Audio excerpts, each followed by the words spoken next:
절씩 교독하겠습니다. 그때 예수께서 성령에게 이끌리어 마귀에게 시험을 받으러 광야로 가사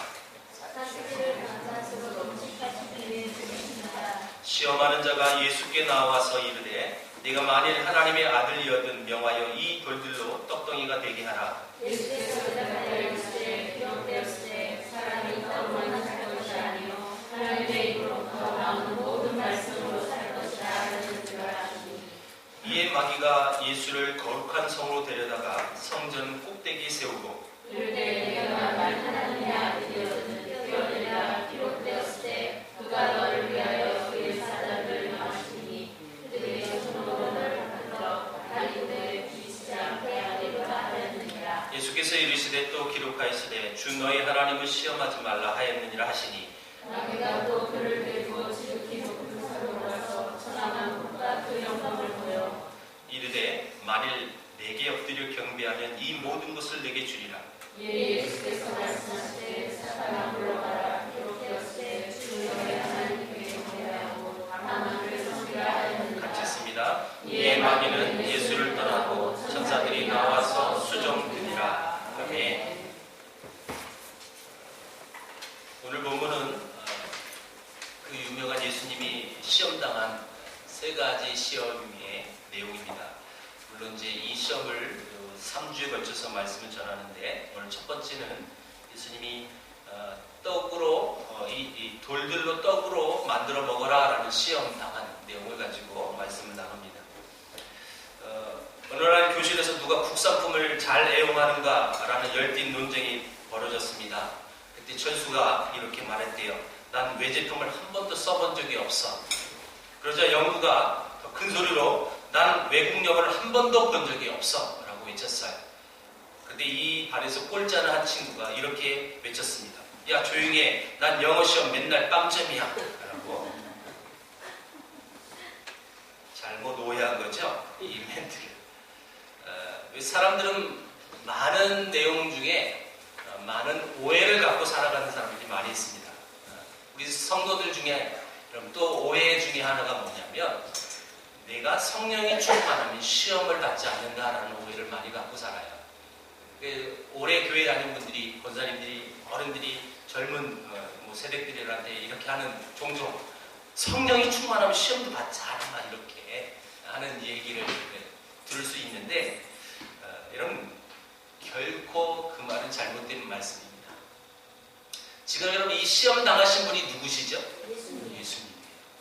결론적으로 얘기하면 예수님도 시험을 당하시는데 하물며 여러분들이 우리도 이 시험 앞에서는요 예외가 없다는 뜻입니다. 성령에 이끌려 마귀에게 예수님이 시험을 받으셨어요. 다시 말하면 성령 충만하지 못해서 내가 시험 당하고 내가 깨어있지 못해서 내 믿음이 연약해서 시험 당하는 것이 아니다라는 사실을 우리는 기억해야 합니다. 왜요? 예수님도 받으시니까. 사실 여러분 불신자에겐 시험이 없어요. 왜냐하면 알아서 기는 거예요. 알아서 범죄하고 알아서 유혹에 빠지고 알아서 타락하고요. 알아서 여러분 그런 삶으로 살아갈 수밖에 없는 거예요. 그런데 믿는 자에게 시험이 있는 겁니다. 믿는 자에게. 왜 그럴까요? 여러분 우리는 흑암의 권세에 있었던 사람들이었는데 우리 신분이 바뀌었잖아요. 하나님 나라로 우리의 신분이 옮겨졌단 말이에요. 사단이 가장 싫어하는 것이 뭐냐면 이것들이 하나님과 가까워지는 겁니다.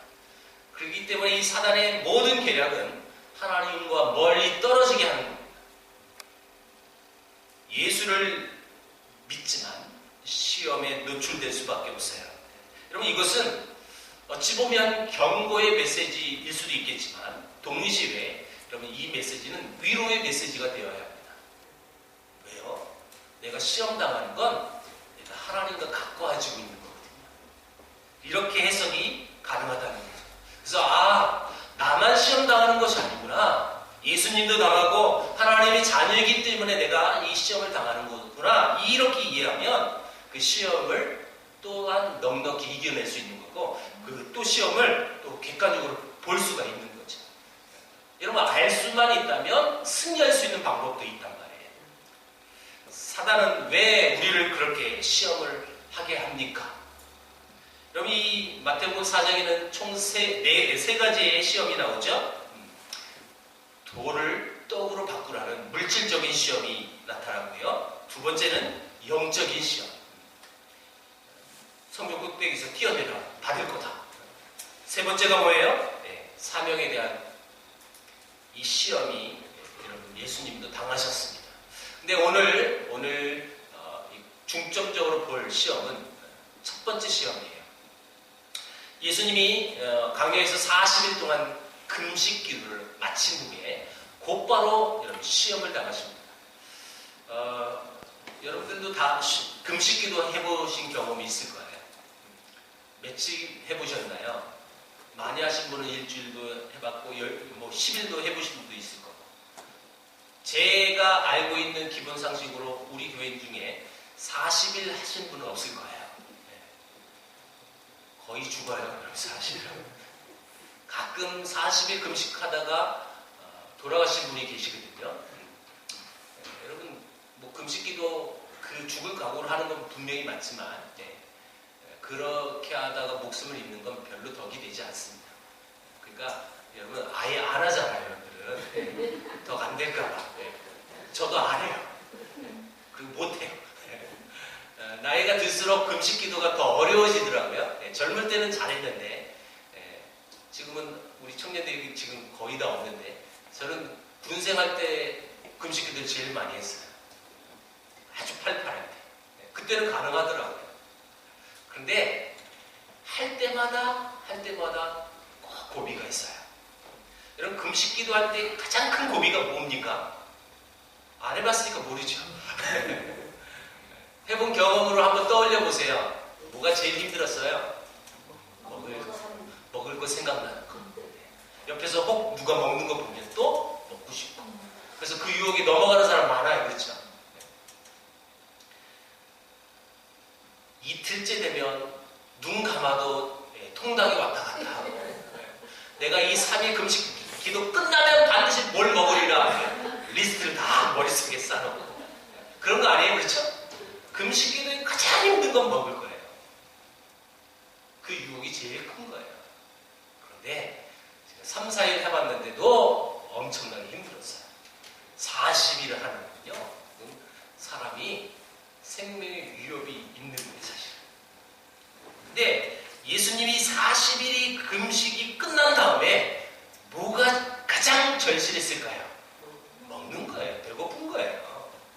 여러분, 사단이 이 시험거리를 가지고 우리에게 찾아왔을 때 여러분, 엉뚱하게 찾아오잖아요. 지금 먹을 게 가장 절박한 사람에겐 여러분 가장 시험하기 좋은 건 먹을 겁니다. 반면에 지금 내게 지금 돈이 가장 필요하게 느껴졌을 때 찾아오는 유혹이 뭐예요? 돈이에요.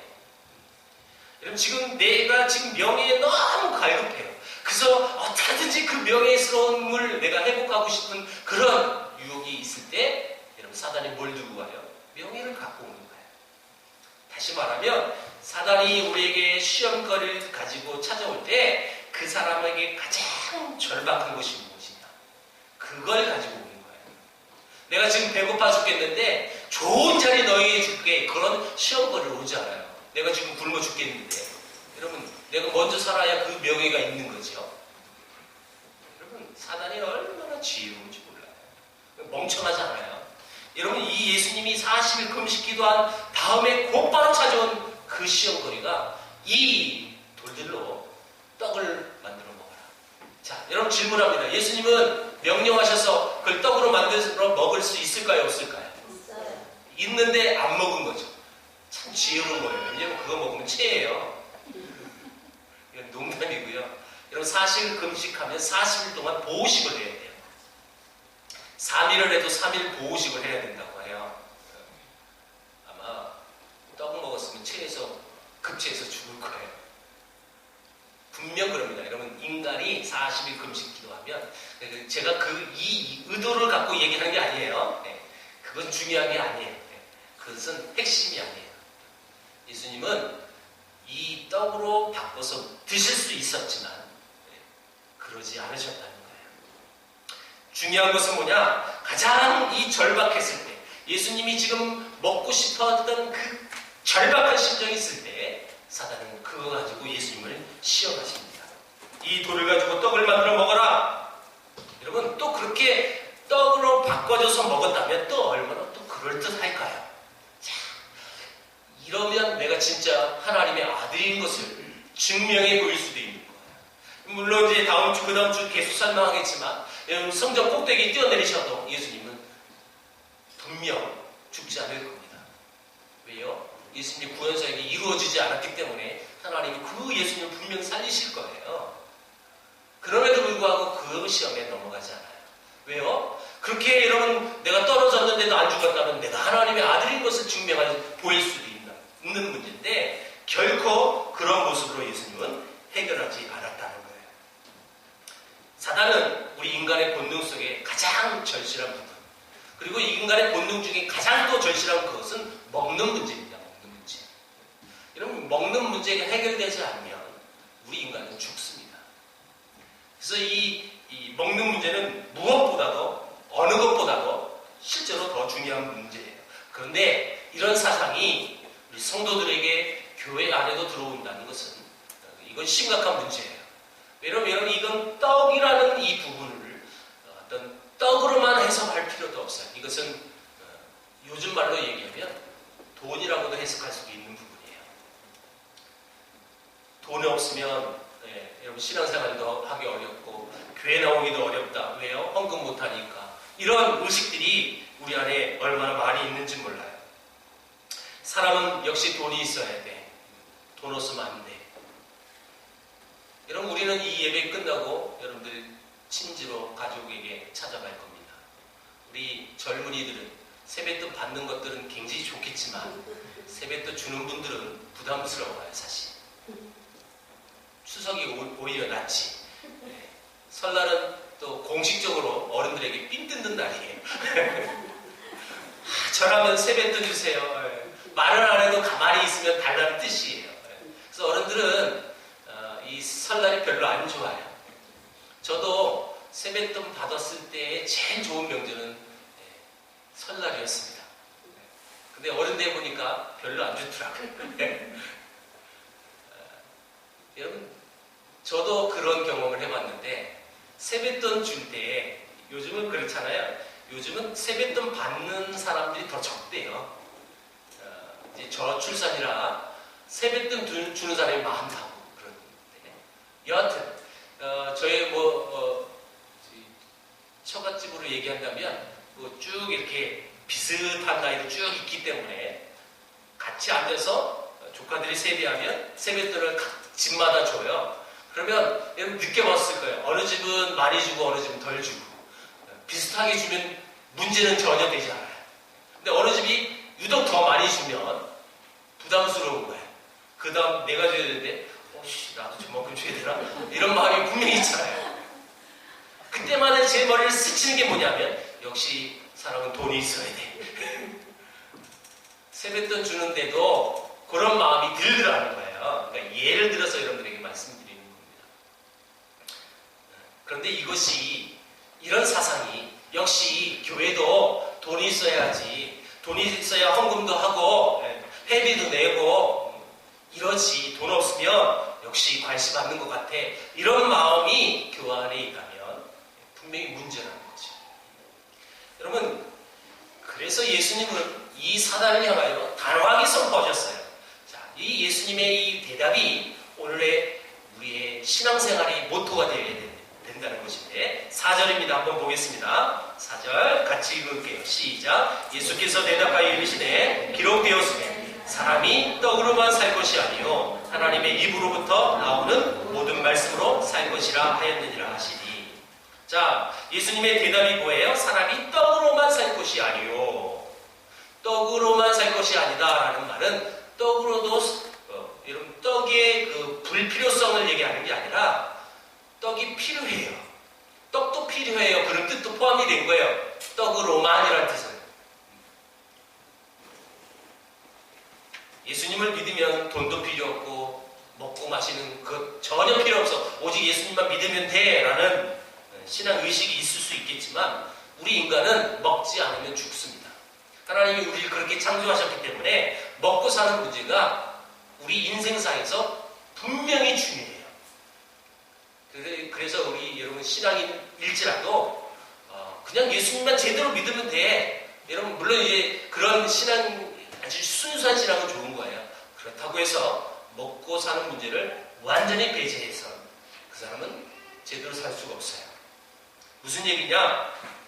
먹고 사는 문제는 신앙과 문제가 관계가 아예 없는 것도 아니에요. 성경 분명히 우리에게 말합니다. 열심히 땀 흘려서 정상적인 방법으로 여러분 부를 축적하는 건 축복이라고 말하지 잘못된 건 아닙니다. 여러분 열심히 살다 보면 문제가 하나 생겨요. 사람의 사는 목적이 떡이 될 수 있고 돈이 될 수 있어요. 요게 문제예요. 요게 떡으로만 살 것이 아니오라는 이 말은요. 떡도 중요하지만 그것보다 더 중요한 것이 있다라는 뜻이거든요. 자, 그런데 그 더 중요한 것을 놓치고 떡으로만 돈으로만 살려고 하는 사람들이 많이 있다는 거예요. 이것이 사단의 유혹이에요. 떡으로만 살아야 한다. 근데 예수님은 떡으로만 사는 것이 아니다. 이렇게 말씀하셨어요. 여러분, 떡이 제일 중요하다는 말, 이건 잘못된 신앙입니다. 이 말씀은 어디서 나옵니까? 신명기 8장 2절에서 4절 말씀인데요. 한번 우리 다 같이 찾아보겠습니다. 신명기 8장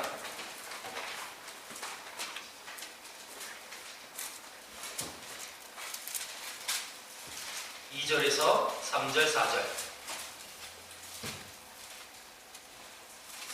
신명기 8장 2절, 3절, 4절.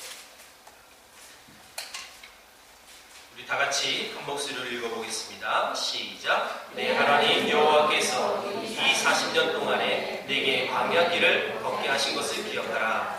이는 너를 낮추시며 너를 시험하사 내 마음이 어떠한지 그 명령을 지키는지 지키지 않는지 알려 하심이라. 너를 낮추시며 너를 줄이게 하시며 또 너도 알지 못하며 내 조상들도 알지 못하던 만나를 내게 먹이신 것은 사람이 떡으로만 사는 것이 아니요 여호와의 입에서 나오는 모든 말씀으로 사는 줄을 내가 알게 하려 하심이니라.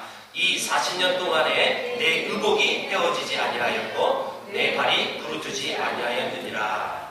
2절과 4절에 이 40년 동안을 기억하라 라고 말씀하셨고 3절에 그 40년 동안 만나를 내게 먹이셨다. 그리고 사람이 떡으로만 사는 것이 아니라 여호와의 입에서 나오는 모든 말씀으로 살아야 된다 라고 말했습니다. 이 이야기가 무슨 사건입니까? 출애굽했던 사건 아니겠습니까? 출애굽했던 이 이스라엘 백성들이 여러분 먹을 것이 없으니까 가장 먼저 하는 것이 뭐냐? 불만이 생겨요. 여러분 실제로 여러분들 먹을 것이 없어 보세요. 불만이 있죠. 여러분 자녀들에게 먹을 거 며칠만 주지 마세요. 그러면 걔들 어떻게 되는지 보세요. 여러분 우리 인간의 본능입니다. 먹을 것이 없으면 민감해져요. 우리 집에 그런 사람 한 사람 있어요. 식사 때가 지나면 못 먹으면 막 민감한 사람도 있어요. 그때 빨리 먹여야 돼요. 여러분 실제로 우리가 먹지 못하면 죽고 사는 문제가 되니까 이건 심각해져요. 여러분 이 이스라엘 백성들을 있잖아 보세요. 자기들이 나간다고 해서 나간 거예요. 여러분 이 모든 주권이 하나님이 불러내신 거예요. 그렇죠? 그래서 하나님이 불러내주셔서 약속의 땅 가나안 땅으로 인도하려고 출애굽을 시켰는데 당장 출애굽을 해봤더니 먹을 게 떨어진 거예요. 그럼 분명 들고 온 것들이 다 가능했겠죠? 자, 먹을 게 없으니까 어떻게 돼요? 왜 내려왔어요? 왜 끌어냈어요? 아니 차라리 종으로 살았던 애국 생활이 훨씬 낫지. 먹을 것도 없는데. 그래서 하나님이 그들에게 허락하신 것이 뭡니까? 만나라는 거예요. 여러분 만나를 먹였더니 여러분 그 불만이 해소가 됐어요? 여러분 바로 또 불만이 생겨요. 우리 다 알잖아요. 결론적으로. 아니 애굽에 있을 땐 고기도 먹었는데 또 불만이 생겼어요. 그러니까 하나님 또 뭘 줘요? 매출하기 또 줘요.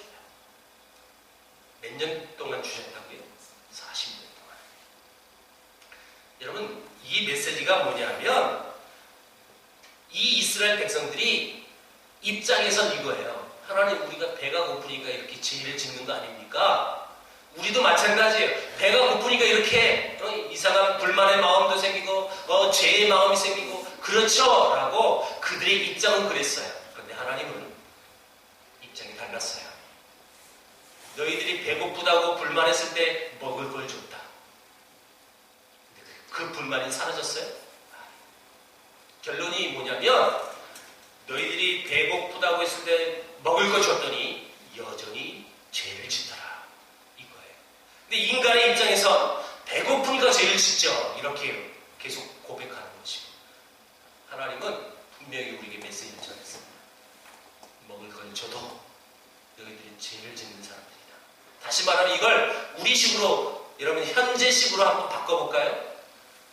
하나님 앞에 우리가 기도하는 기도의 요구가 있어요. 이것도 채워주시고 이렇게 해주세요. 그런데 우리가 그렇게 기도한 대로 그 환경이 만족되지 않았을 때 그거랑 똑같다는 거예요. 여러분, 그 환경이 만족되지 않았을 때 불만이 생겨진다는 거죠. 하나님은 이 백성들에게 이렇게 얘기했어요. 야, 먹을 걸 줘볼 테니까 너희들이 죄를 짓나 안 짓나 내가 시험해 보겠다. 우리 결론을 알고 있습니다. 다 죄 짓습니다. 왜요? 여러분, 배가 고파서 죄를 짓는 게 아니라 죄인이기 때문에 너희들이 계속 죄를 지을 수밖에 없어 라고 말씀하십니다. 그렇다면 우리에게 필요한 것이 뭘까요? 그것은 떡이 아니에요. 그것은 우리 가장 필요한 것은 말씀이라는 사실이에요. 여러분, 이 말씀이라는 것은 하나님을 의미하는 것입니다. 우리는 하나님 우리에게 떡도 주시고 돈만 주세요, 말씀은 필요 없어요, 오직 그 조건이고 환경입니다 라고 하지만 하나님은 너에게 그 모든 조건을 줘봤더니, 돈도 줘봤고 떡도 줘봤더니 너희들은 여전히 죄를 짓더라. 그래서 너희들에게 가장 중요한 건 그 조건, 떡, 돈도 아니다. 너희들에게 가장 중요한 것은 하나님이다, 말씀이다 하라고 지금 얘기하는 거예요. 신앙이라는 것은 우선순위가 분명해야 합니다. 여러분, 하나님을 제대로 믿지 않았을 때는 내 가장 우선순위 첫 번째가 뭐냐면 떡이고 돈이었어요. 근데 하나님을 믿는 백성이 됐다면 여러분, 떡, 돈이 필요 없다는 건 아니에요. 아까도 얘기했지만 그것도 필요해요. 그런데 우선순위가 먼저 하나님의 말씀이 먼저지 떡이 아니라는 거죠. 돈이 아니라는 거예요. 이게 우선순위예요. 여러분, 지금 여러분들이 이 명절을 당했는데도 불구하고 이 자리에 나와서 예배한다는 건 이 예배가 여러분들의 삶의 우선순위가 된 거예요. 그래서 이 자리에 나오는 거예요. 물론 이렇게 해야 좀 시댁을 좀 늦게 가지 이런 마음도 있을 수 있겠죠. 만약 그 마음이 있다면 그건 우선순위는 아니고요. 그런데 세상은 돌로 떡을 만드는 것, 그렇게 실제로 하는 사람들이 우상이 되어지고 영웅이 되어진다는 사실. 실제로 우리 인간에게 가장 필요한 건 하나님의 말씀이라는 것이 우선순위여야 되는데, 변질적으로 그래, 떡도 필요하잖아, 하나님도 좋지만 떡도 필요해 라고 타협하면서 여러분, 실제로 돌을 떡으로 바꿔서 만드는 사람은 영웅이 되는 거예요. 그리고 많은 사람들이 그것을 요구해요. 그게 승리라고 말해요. 그래서 여러분, 그게 돌이건 나무건 상관없어요. 떡만 만들면 그 사람 최고가 되는 거거든요. 여러분, 그게 진짜 최고일까요? 그게 진짜 하나님이 원하는 모습일까요? 하나님이 원하신다면 그래야죠. 수단과 방법을 가리지 않고 떡을 만드는 거. 근데 분명히 예수님 우리에게 말씀하셨어요. 기록하였으되 사람이 떡으로만 살 것이 아니요 하나님의 말씀으로 살아야 한다고 우리에게 말씀하셨습니다. 여러분, 예수님이 능력이 없어서 그걸 못하셨어요? 아까도 여러분 다 고백했죠? 여러분, 예수님은 그 돌을 떡으로 만들 수 있는 분이었습니다. 능력이 없어서가 아니에요.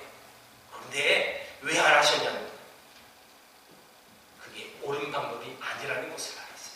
그럼 사단의 이 유혹, 그 실질적인 그 자기를 도전하는 것이 뭐냐, 그 의미를 알고 있었기 때문에 그거를 실행하지 않으셨다는 거예요. 예수님이 여러분 뛰어내릴 용기가 없어서 여러분 뛰어내리지 않으셨나요? 아니요. 하실 수 있지만 하지 않으셨다는 거예요. 많은 사람들이 뭐로 가도 서울만 가면 된다고 얘기합니다. 이 말이 무슨 의미일까요? 수단과 방법을 가지지 않고 결과만 내면 된다는 뜻이에요. 근데 우리 믿는 자들은 그래서 안 돼요. 여러분, 혹 서울을 못 가더라도 바르게 가야 합니다. 이것이 신앙인들이 소유할 신앙관입니다. 진리가 환경에 안 맞으면 진리를 바꾸려고 하지 말고 여러분 진리에 안 맞는 환경을 바꿔야 하는 것. 그것이 우리의 사명인 줄 믿습니다. 적어도 우리 그리스도인들에게 진리에 어긋난 세상을 바꾸려는 것이 나의 사명이라는 것을 바로 알아야 하고 그 고백을 하며 이 땅을 살아가야 하는 것입니다. 그러므로 말씀에 어긋나면 가감히 그 떡을 버릴 수도 있어야 하는 거예요. 아이 좀 또 털어내고 씻어서 좀 먹지. 그럼 그 떡에는 온갖 세균이 묻어 있다면 가감히 그걸 버릴 줄도 알아야 돼요.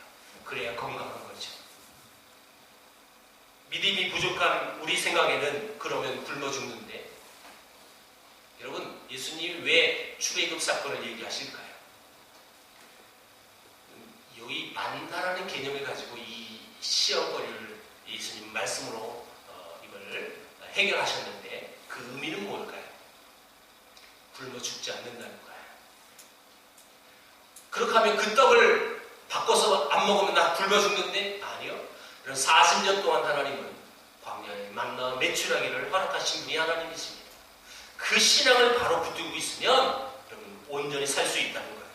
그래서 우리가 이 시험거리를 통해서 깨닫는 진리가 뭐냐면 아무리 급해도 돌로 떡으로 만들어 먹어서는 안 됩니다.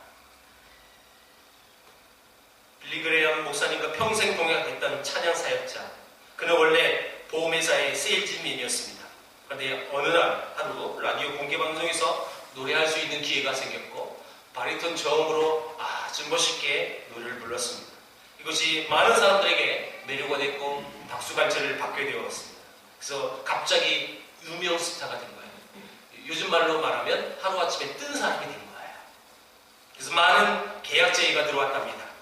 앞으로의 그의 인생은 출세와 또 보장된 명예와 또 보장된 재력이 뒤따르게 될 수 있습니다. 그럼에도 불구하고 그의 마음엔 왠지 기쁨보다는 두려움이 밀려왔습니다. 그래서 견딜 수 없었고 그 모습을 지켜봤던 어머니는 아들 책상 위에 그 엄마가 좋아했던 성시를 써주고 나갔습니다.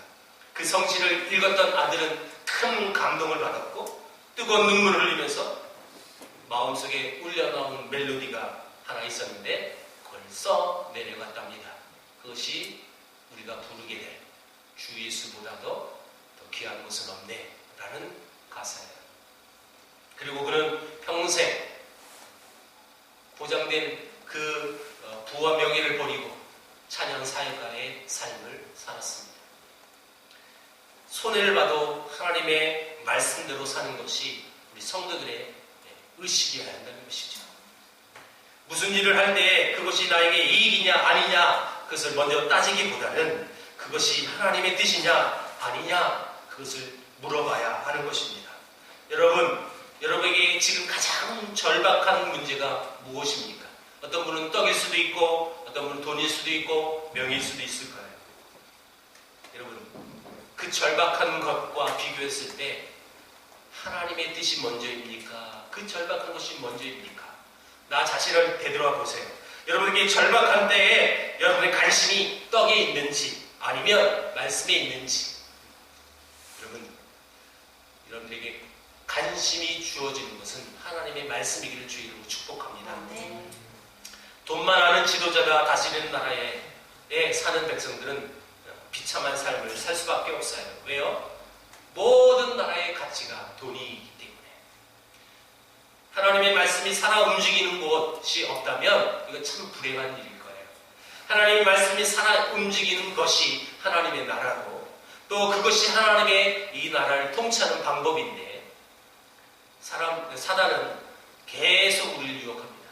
야, 하나님도 주지만 너 돈 없어봐. 너 살 수 있는지. 너 떡 없어봐. 살 수 있는지. 계속 우리를 유혹합니다. 너 돈 있어야 사람 무식하지. 너 돈 있어야 이번에도 세뱃돈 좀 주지. 라고 계속 유혹할 거예요.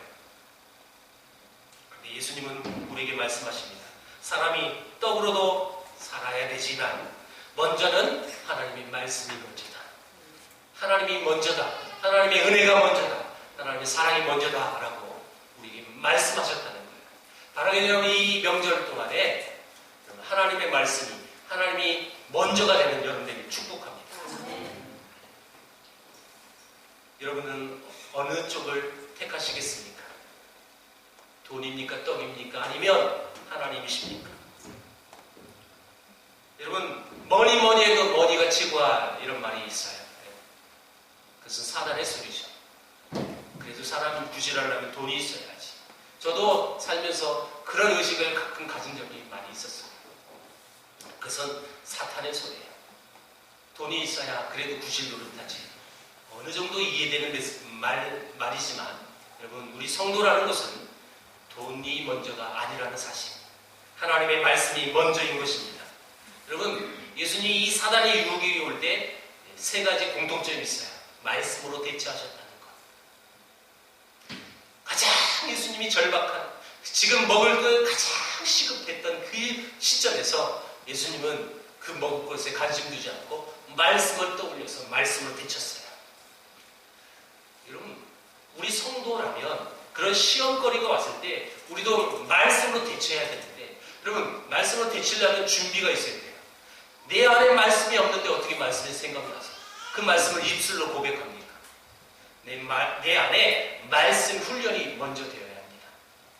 그래서 우리 교회에 가장 중요시 여기는 것은 말씀인 말씀. 여러분, 계속 묵상 훈련하고 계십니까? 못하시면 새벽 예배 나오세요. 그럼 돼요.